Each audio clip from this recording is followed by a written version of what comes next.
세계와 경제를 담는 새로운 지식 플랫폼 메디치 보라. 진행을 맡은 매대표 김현종입니다. 민경중 진행자가 갑자기 코로나가 생겨서 제가 주 진행을 맡게 됐고, 저보다 훨씬 방송 체질인 우리 정혜승 작가님을 모시고 함께 오늘 얘기를 나누게 됐습니다. 정혜승 작가님은 저희 메디치와는 아주 각별한 인연이 있죠. 포럼 사회와 또 포럼에서 나온 이야기를 바탕으로 해가지고 책을 2권이나 쓰신 힘의 역전 그 주인공이십니다. 반갑습니다. 네, 안녕하세요. 예, 불러주셔서 감사합니다. 정혜승입니다. 자, 오늘 모신 분은 정호재 작가십니다. 역시 작가인데 그냥 작가가 아니고요. 동남아에 꽂혀가지고 국립 싱가포르 대학에서 지금 박사과정을 거의 마친 정호재 작가님이십니다. 오늘 동남아 이야기를 좀 저희가 해보려고 그래요. 지난번에 김양희 선생님의 일본, 그리고 박정욱 PD의 터키에 이어서 이제 오늘은 동남아 이야기로 좀 들어가 보겠습니다. 사실 정호재 선생님은 제가 페이스북에서 계속 아니 저분은 뭔데 저렇게 동남아시아의 아시아에 대해서 저렇게 빠삭하고 해박한 지식을 뭐 술술술 풀어내시나 이러면서 이렇게 먼 발치에서 계속 팬심을 갖고 보고 있었거든요. 어떻게 아시아를 그렇게 오래 연구를 하게 되셨어요? 사실 같은 기자 출신이지만 이런 또 이렇게 변신 신기합니다. 한국이 뭐 후진국이었을 때나 중진국이었을 때는 보통 선진국 공부를 많이 하지 않습니까? 미국을 배워야 되고 이제 서구 사회, 유럽을 봐야 되고 옆에 있는 강대국인 중국과 일본을 당연히 봐야 했는데 이제 한국의 위치가 올라오게 되면서 한국이 어떤 세계 무대에서 굉장히 중요한 역할을 하게 되면서 자연스럽게 제3세계에 대한 이해와 그 3세기에 대한 이해를 바탕으로 한국의 전략을 짜야 되는 위치까지 오르게 됐거든요. 저는 이제 아시아 연구자 입장에서 봤을 때는 한국의 문제를 푸는 데 있어서 아시아라는 관점으로 한국을 바라봤을 때 더 많은 문제가 쉽게 풀린다라고 생각을 했어요. 그 싱가포르에서 공부하시는 아시아 연구자면 대상 국가가 굉장히 여럿인데 그 2019년 직전에 그 무렵에 어쨌든 미얀마에서 1년 정도 체류를 하신 거잖아요. 네. 미얀마에 매료된 부분은 어떤 건가요? 사실은 그 아시아 거의 모든 지역이 이제 군부라는 어떤 그 냉전 시기의 어떤 국가 체제라는 게 있었고요. 거기에 항거하는 시민들의 도전도 있었거든요. 근데 그런 측면에서 봤을 때 미얀마는 한국하고 닮은 점이 굉장히 많습니다. 그러니까 아시아 왕조 국가가 현대화하는 과정에서 겪을 수 있는 거의 모든 어려움이 한국과 굉장히 동일 맥락에서 진행을 되어 왔기 때문에 한국과 비교 연구하기가 굉장히 흥미로운 지점이 많은 국가입니다. 미얀마도 사실은 지정학적 위치, 뭐 식민 역사를 뚫고서 근데 70년간 내전 중이란 말이죠. 이게 이제 미얀마 지도인데요. 이렇게 가운데 지역이 평야 지역입니다. 큰 이라와디 강이 흐르는 평야 지역인데 여기는 이제 버마족이 많이 살아요. 버마족이 한 68%? 예, 뭐 그 정도 가장 다수 부족. 미얀마 부족이 100개가 넘던데요. 뭐 이게 세부적으로 따지면은 뭐 1000개도 될 수 있는데, 예, 이제 그냥 공식적으로는 한 135개 정도라고 얘기를 하는데, 그래서 이렇게 지역으로 따지면은 이렇게 그 둘러싼 지역들이 완전 산입니다. 이 강이 흐르는 어떤 가운데 중부 평야를 빼고는. 아, 그러면 이거는 게릴라전 내전에 너무 그렇죠. 특화된 건데. 뭐 차마 특화됐다는 표현을 제가 쓸 수가 없어가지고. 아니 그게 실제 그렇습니다. 이게 그 7개 주요 부족들이 있는데 그 이제 에트닉 그룹이라고 하니까 이것을 소수민족이라고 얘기하죠. 우리가 소수민족이라고 얘기를 해서 소수민족 투쟁이 뭐 10년, 20년 된 게 아니고요. 100년 가까이 그 버마족과 갈등을 벌이고 살아왔어요. 그러니까 이 영국 식민지 시기에 국경을 영국이 사실 마음대로 그려본 거죠. 사실은 인도와 중국과 티벳 사이에 있는 거대한 어떤 그 협곡이라고 표현을 할까요? 그러니까 인도 문명권이긴 한데 인도도 아니고 중국도 아닌 그러니까 버마라는 문명권이죠. 근데 이제 그 버마라는 문명권 주변에 버마 말고도 굉장히 다양한 소수민족과 문명들이 그 하이랜드, 즉 고원에 기반해서 살고 있었는데 버마라는 왕조 시절에는 서로 상관하지 않고 적당한 조공 관계라든지 굉장히 먼 관계로서 좀 문화적 동질성을 유지하지만 정치적 통합은 안 된 상태에서 이어져 왔는데 영국이 이걸 하나 묶은 거죠. 묶은 다음에 소수민족에 대해서 강력하게 특혜를 준 거죠. 왜 그러냐면은 이 버마라는 문명권은 자신의 독자적인 역사와 왕조와 히스토리가 있지 않습니까? 그 불교 문화권인 그 문명은 영국한테 굴복을 할지언정 흡수될 수는 없지 않습니까? 동화가 잘 안 되니까 안 되죠. 소수민족을 부추겼다. 소수민족은 어차피 거기는 관리가 안 되던 산악 지역이었으니까 영국이나 어떤 유럽계 선교사들이 문명화를 시킬 때 문자를 주고 신문을 주고 그다음에 야 이것이 바로 위생이라는 거다. 이게 교육이라는 거다. 그 문명이 왔을 때 굉장히 빠르게 기독교화한 거죠. 그게 바로 거의 100년 시절 아닙니까? 그게 그 사이에 어떤 그 이질감이 버마족들한테 엄청난 타격이 된 거죠. 그러니까 소수민족을 활용해서 버마를 지배한 거니까요, 사실상. 그러면은 버마가 독립한 이후에 영국 지배 식민 시절에부터 독립한 이후에는 조금 사태가 역전이 된 건가요? 아무래도 다수민족이었으니까. 그러니까 이제 독립이 1947년도에 됐는데요. 한국과 비슷하게 해서 47년에 됐는데 그때까지만 해도 소수민족들이 군대도 세고, 그러니까 문명화도 더 세고. 영국화. 그렇죠. 그러다 보니까 사실은 굉장히 분리독립을 하려고 굉장히 많은 시도를 했습니다. 그러니까 이제 이렇게 샨족 같은 게 대표적인데요. 샨족은 이제 오른쪽에 있거든요. 오른쪽에. 예, 오른쪽에 땅덩이가 크네. 그죠. 예전에 쿤사라고 들어보셨습니까? 마야광. 그렇죠, 그렇죠. 그게 바로 그 지역입니다. 샨이 활동하던 지역이 쿤사라는 지역이 그 국경을 보시면 아시겠지만 중국하고 굉장히 가까워요. 그래가지고 사실은 어떤 중국계도 많은 편이고, 그다음에 더 결정적으로는 국민당 군대가 패주를 해서 넘어온 잔존 세력들이 많이 있었거든요. 군벌이든 문명화의 정도건 조직화의 정도건, 그러니까 1947년부터 1960 몇 년까지는 소수민족의 힘이 절대 밀리지 않았어요. 그 60년대에 그러면 이제 버마 정부가 들어서는 계기가 들어오는 거예요? 아니요. 47년대 들어섰는데 47년도에 이제 연방제를 꾸리죠. 연방제라는 게 그런 거 아니겠습니까? 너도 인정하고 나도 인정할 테니까 우리가 서로 타협을 해서 연방 국가를 만들자라는 게 이제 초기 독립운동가들의 비전이었는데, 근데 이제 미얀마 군부가 일본 제국주의의 힘을 빌어서 이제 그 버마족이 이제 개화를 하기 시작해요. 군이 굉장히 중요하거든요. 모든 어떤 국가 체계, 아시아 국가 체계의 어떤 바탕에는 군대가 있고, 그래서 이제 버마족이 이제 군대를 만들기 시작하고 47년도에 독립을 버마족 중심으로 추진하면서 1947년에 독립하고 연방제를 승인을 얻은 다음부터는 바로 이제 내전에 돌입해서 사실 지금까지도 이제 내전 상황이라고. 70년 상황이 내전인 상황이라고 보면 되는 거예요. 그러니까 이번 사태도 사실은 그러니까 소수민족과 연결을 하고 지금 이제 그러니까 제 지도를 보여드린 이유는 대도시 세 개의 중심은 미얀마 군부 중심으로 안정화됐다. 쿠데타가 성공했다라고 표현할 수도 있고요. 망명 정부와 PDF라는 군대가 만들어져 가지고 그 소수민족과 연합하고 산간 지방에서 무장 투쟁을 벌이고 있거든요. 그 면적이 상당히 됩니다. 또 현재도. 그렇죠. 현재라는 건 오늘도. 맞습니다. 사실 저희가 미얀마라는 나라 자체가 아마 조금 더 윗세대, 저는 어렸을 때 버마라고 들었고요. 네. 이제 저희가 버마 사태, 뭐 이제 그 아웅산 사태로 사실 그걸 기억하시는 분도 있고 아닌 분도 있겠지만 되게 가끔 나온, 그렇게 가깝게 여기진 않은 나라였는데, 이제 아웅산 수지라는 분이 훨씬 더 유명해지면서 아시아의 민주화 상징, 노벨 평화상 수상자 이렇게 인지를 하다가 작년에 그러니까 군부 쿠데타와 민주화 운동 여기에 공감을 하고 저희가 광주 사태와 닮았다, 민주화, 그 미얀마의 민주화 사태가, 그러면서 이제 조금 더 관심을 갖는, 저희가 좀 더 가까운, 확 가까워진 이웃으로 느끼는 게 아닌가 싶은데, 외신들 보면 지금 사망자가 2,000명을 넘었고 구금한 사람이 10,000명, 20,000명 뭐 이렇게 얘기 나오고요. 이게 사실 우리가 생각했던 것보다 굉장히 큰 사건인데, 그러니까 미얀마에서는 우리를 잊지 말아달라고 이제 계속 세계에 외쳤는데 사실 저희도 조금 잊고 있었단 말이에요. 2021년 2월 1일 날 이제 쿠데타가 났고요.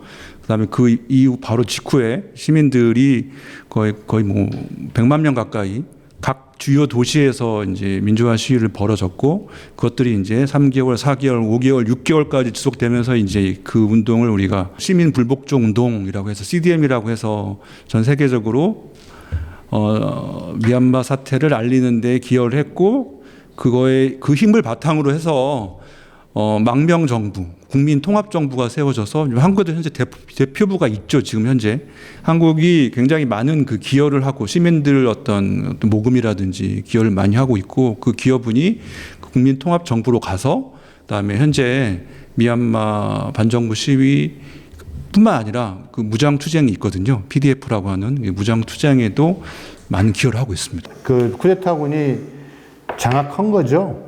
사건이 현재 진행 중이지 않습니까? 이제 진행 중인 것을 딱 잘라가지고, 그러니까 언제 혹은 어디 단면을 자르는지에 따라서 사실 좀 팩트가 항상 왔다 갔다 하지 않습니까? 주요 도시 상황은 주요 도시는 3대 도시라고 하는데 양곤, 수도인 네피도, 그다음에 이제 북부에 있는 최대 도시 이제 만달레이 3대 도시인데 3대 도시는 확실하게 군부가 안정을 시켜서 이제 국가 기능을 이제 군부 중심으로 정상화 시켰다고 표현을 하죠. 그 사실 다녀오신 글을 살짝 봤는데 그 보면은 전력이 하루에 8시간밖에 공급이 안 된다는 등 이게 지금 정상 상황인가 약간 좀 그 어수선한 점이 있긴 하던데요. 우리가 이제 미얀마를 혼란과 분열과 뭐 내전 이렇게 표현할 수도 있는데 이걸 좀 더 긍정적으로 표현하면은 이제 없던 어떤 새로운 국가가 이제 만들어지는 과정이라고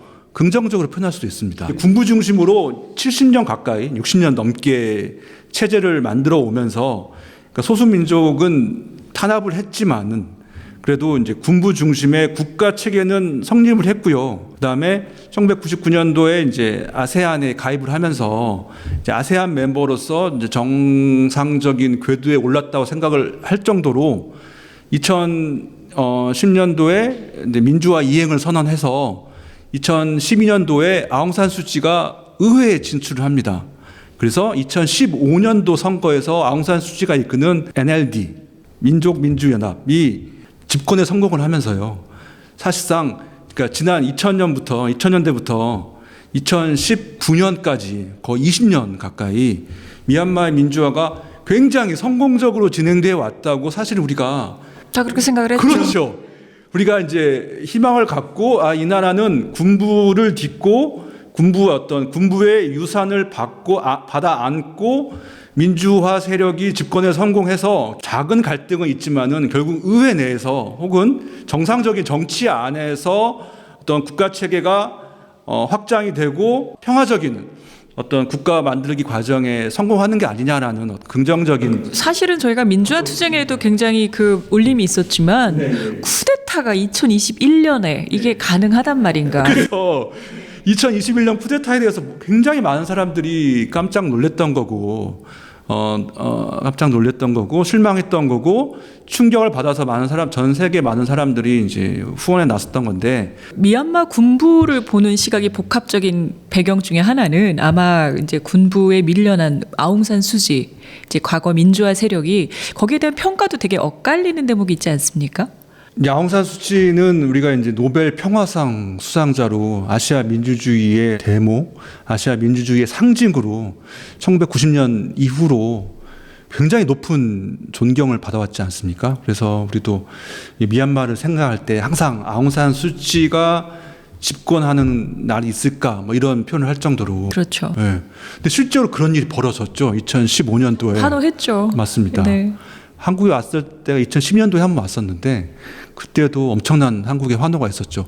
근데 2018년, 19년도에 아웅산 수치가 로힝자 사태를 군부를 옹호하면서 전 세계적인 엄청난 비난을 받게 됩니다. 그러니까 약자를 대변하던 민주화 데모께서 갑자기 그 군부의 학살 같은 이거를 어떻게 방치 내지는 그때 이제 아웅산 수치는 사실상 집권 상태였지 않습니까? 국가 고문 카운셀러라는 이름으로 그러니까 대통령은 아닌데 슈퍼장관이 됨으로써 내각을 지휘하는 위치에 올라갔거든요. 선거를 통해서. 다수종족인 버마족 불교계의 지지를 잃지 않기 위해서 그 문제를 외면했다 이런 비판이 있었거든요. 맞습니다.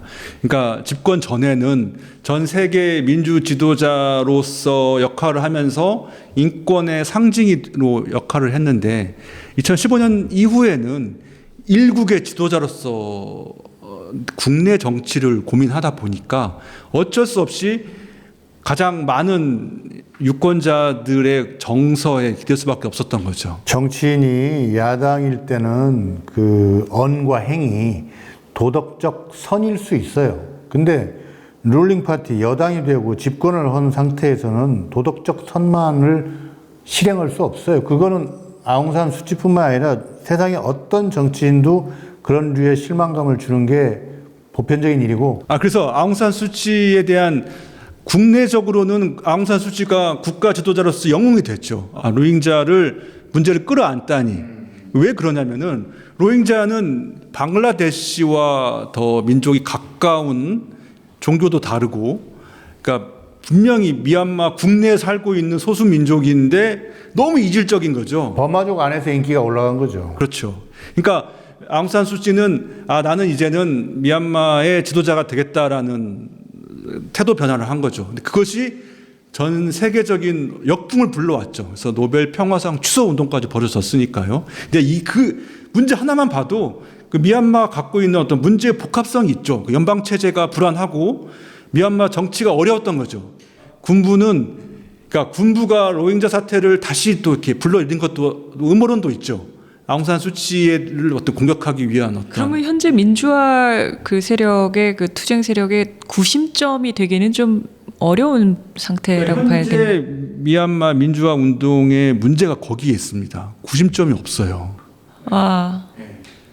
미얀마 민주화 운동 세력이라는 게 소수민족하고 버마족 내부의 마이너리티하고 결합인가요? 결합이 완전히 된 건 아닌데 당연히 군부에 대한 반감은 동일한 선상에 있고, 우리 아까 얘기했던 NLD라는 정당이 있지 않습니까? 그 NLD 정당이 그 상하원에서 거의 70% 이상의 어떤 의석수를 갖고 있었어요. 그만큼 전국 정당이었고, 그만큼 많은 지지자와 젊은 정치인들도 있었고요. 그리고 청년 학생들이 압도적인 지지가 있었습니다. 청년 학생들은 페이스북으로 이제 단련된 세대죠. 그 세대들은 군부와 이질적인 게 있죠. 그러면 말씀대로 구심점, 아웅산 수치라는 구심점은 사라졌고, 그다음에 페이스북이라든지 그 소셜 미디어를 사용할 수 있는 인프라도 사라졌고 제한됐고, 지금 굉장히 어려운 상황이니까 군부가 사형도 진행을 하고 계속 이렇게 가는 거 아니겠습니까? 그러니까 이걸 다시 되짚어 보면은 그 냉전 시기부터 단련된 국가 체계가, 군부 중심의 국가 체계가 강력하다는 것을 보여준 사례 같아요. 나라가 가난한 경우에는 이제 군대와 이제 공무원의 비중이 굉장히 크지 않습니까? 특히 이제 민간 사회가 없다시피 하잖아요. 그러니까 한국만 해도 학계가 있고 재계가 있고 종교계가 있고 여러 가지가 있지 않습니까? 근데 미얀마 같이 가난한 나라는 군인, 공무원, 종교계가 다 한 거예요, 사실상. 그러다 보니까 국가의 모든 자원이 지난 60년 동안 군인들과 공무원한테 많이 투자가 됐어요. 그 얘기는 뭐냐면은 외국 유학을 가더라도 누가 가겠습니까? 당연히 군인들이 가지 않을까요? 그러니까 60년 동안 사회 엘리트의 대부분이 다 군인들인 거죠, 사실은. 예. 그러다 보니까 그 얼마나 그 좁은 어떤 환경에서의 인적 자원의 부재가 있었겠습니까? 그러니까 군부를 빼고는 미얀마의 오늘과 내일을 얘기할 수가 없을 것 같다. 뭐 그런 느낌이 오네요.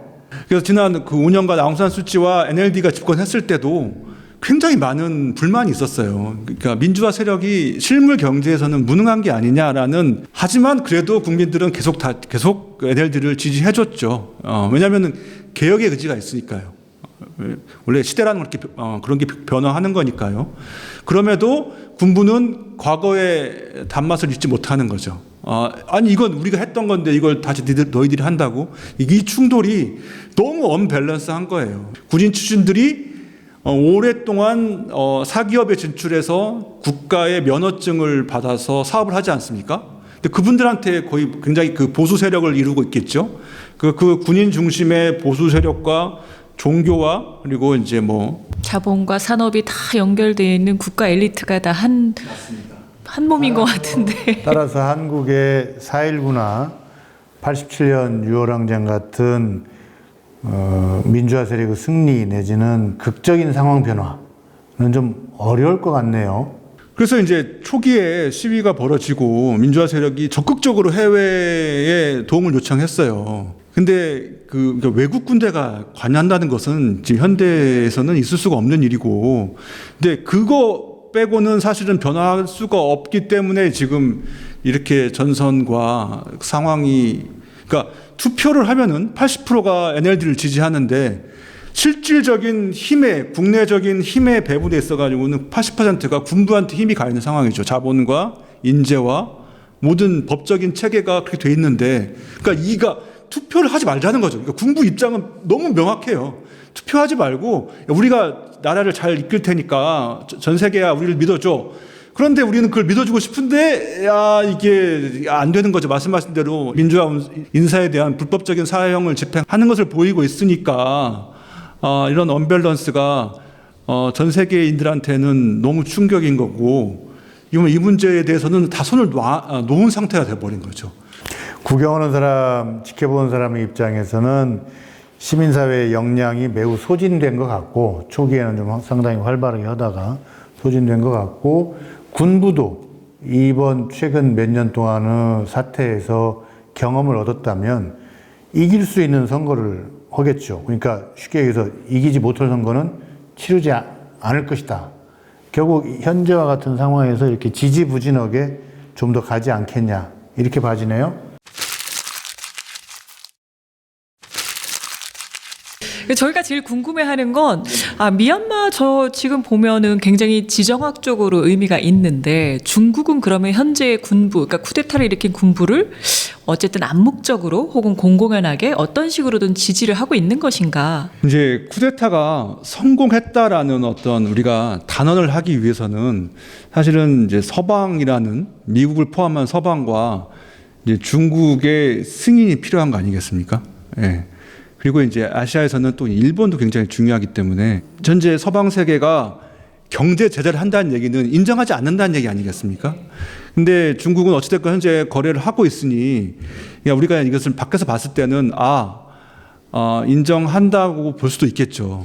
그럼 저기 중국하고 지금 현재 미얀마의 이제 정부하고 가까워지는 거를 미국이 그렇게 달가워할 것 같지는 않은데요. 사실은 그 미얀마에 대한 여러 가지 현재 어떤 작용과 반작용이 있지 않습니까? 쿠데타는 벌어졌고, 그래서 군부는 그 권력을 활용해서 자기들의 이익을 극대화하면서 또 이제 체면치레도 하려고 하겠죠. 근데 하지만 이걸 외부가 해결할 수 있는 방법은 없어요, 사실은. 근데 그 이유가 저는 그 얘기를 말씀드리고 싶은 건데, 그러니까 경제적으로 중요하지 않기 때문에 문제가 해결이 안 되는 거예요, 사실은. 중국의 입장에서도 이걸 어떻게 컨트롤이 안 되는 겁니다. 자원이 많은데 경제적으로 그렇게 같이, 아니, 이제 현재의 상태가 그렇게 경제 사이즈가 크지 않다는 얘기 같고요. 근데 아세안은 어때요? 아세안도 뭐 태국 다르고 싱가포르 다르고 말레이시아 다르고 인도네시아 다르겠지만, 어쨌든 아세안은 요 미얀마를 어떻게 보고 있어요? 이 미얀마는 원래 아세안 멤버는 아니었거든요. 그래서 이제 2000년대 초반에 아세안으로 미얀마를 초대할 때 굉장히 많은 갈등이 있었습니다. 우리가 로힝자 사태도 얘기하지만 이슬람 소수민족에 대한 엄청난 탄압이 있었지 않습니까? 이게 뭐 10년, 20년 된 게 아니라 굉장히 오랫동안 탄압해 왔거든요.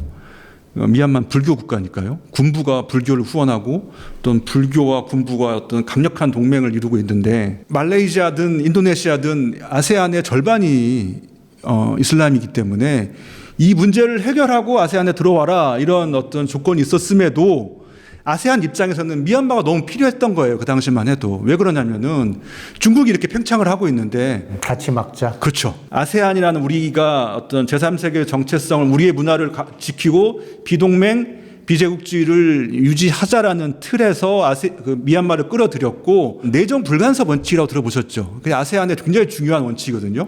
우리는 하나, 하지만 내정 불간섭, 이런 굉장히 강력한 어떤 지역적 동맹을 만들었는데, 가장 큰 문제가 이제 미얀마였던 거죠. 지금도 계속되고 있는데, 이런 인권 탄압과 로힝자 탄압이 굉장히 오랫동안 이어져 왔지 않습니까?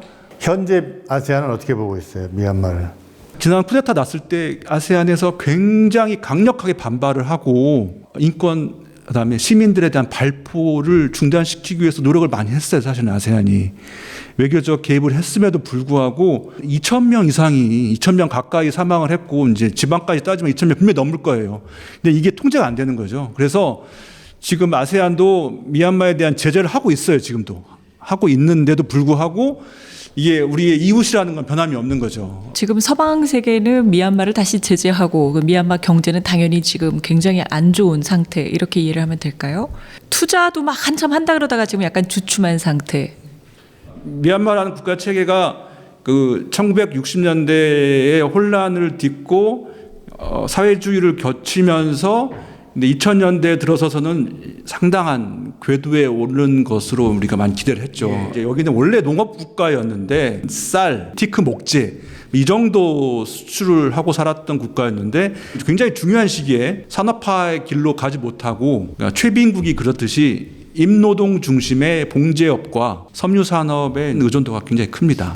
그래서 미얀마의 강점은 굉장히 많은 지하 자원이 있고요. 천연가스 같은 경우에도 전 세계에 거의 굉장히 높은 순위에 이 앞에 있는 이 안다만시라고 있지 않습니까? 여기에 이제 굉장히 많은 광부들이 있어요. 예.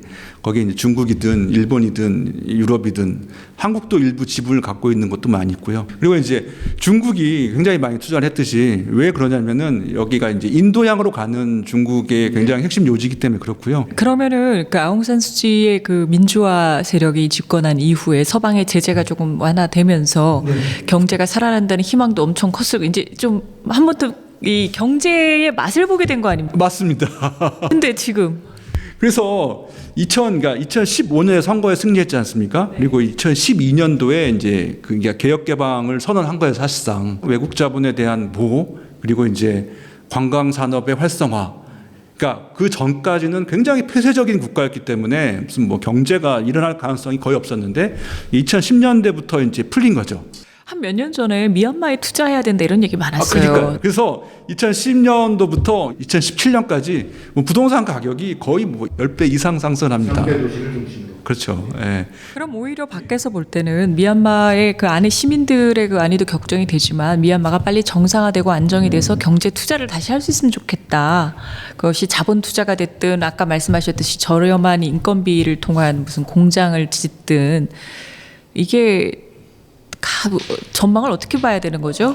굉장히 어렵습니다. 왜 그러냐면은 그러면 군부가 쿠데타를 통해서 약속한 게 비상사태가 해소되면은 1년이든 2년이 지나서 다시 총선거를 통해서 새로운 정부를 구성해서 그 새로운 정부가 구성되면 그 정부가 전 세계의 인준을 받아야 될 거 아닙니까? 그런데 그럴 가능성이 지금으로서는 전망이 밝지 않아요. 왜냐하면은 군부가 정치적인 비정상적인 사태를 해결할 능력과 의지가 있다고 확신이 안 돼요. 그리고 더 결정적으로 이 미얀마라는 땅이 워낙 또 비옥하고 농산물이 굉장히 잘 자라요, 모든 게. 그래서 폐쇄 경제를 해도 아무런 문제가 없다는 게 사실 더 큰 문제입니다. 예.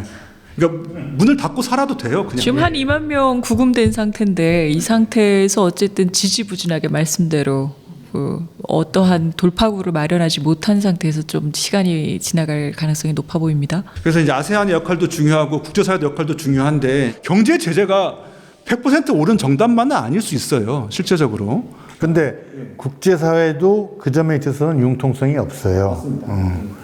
제재를 통해서 해야 된다는 거를 누가 또 깃발을 들고 나서서 그렇지 않다는 거를 얘기해서 관철해낼 사람이나 국가는 또 없는 것 같아요. 미국이 입장을 달리한다면 모를까.